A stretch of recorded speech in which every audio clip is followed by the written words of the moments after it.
বন্ধু দেখেন এই প্রবলেমটা সবার সাথে হয়। ভিডিওটা কমপ্লিট দেখেন তাহলে বুঝতে পারবেন।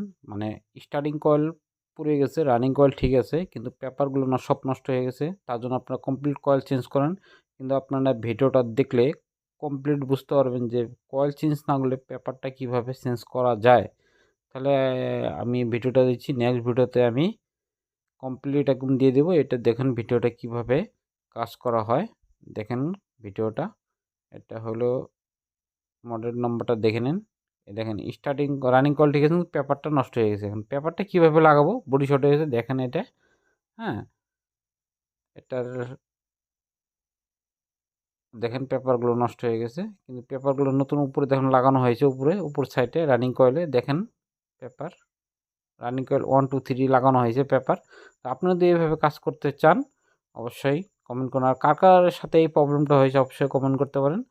সবার সাথে এই প্রবলেমটা হয়, কিন্তু মানে আপনারা বুঝতে পারেন যে কীভাবে কাজ করব। কমপ্লিট কয়েল চেঞ্জ করে দিন, কিন্তু কমপ্লিট কয়েল চেঞ্জ করার দরকার নেই। আপনারা পেপার লাগালে কমপ্লিট ভালো হয়ে যাবে। ভিডিওটা যদি আপনাদের ভালো লাগে অবশ্যই কমেন্ট করেন, শেয়ার করেন, চ্যানেলটাকে সাবস্ক্রাইব করেন। ধন্যবাদ। নেক্সট ভিডিওতে আমি সম্পূর্ণ পেপার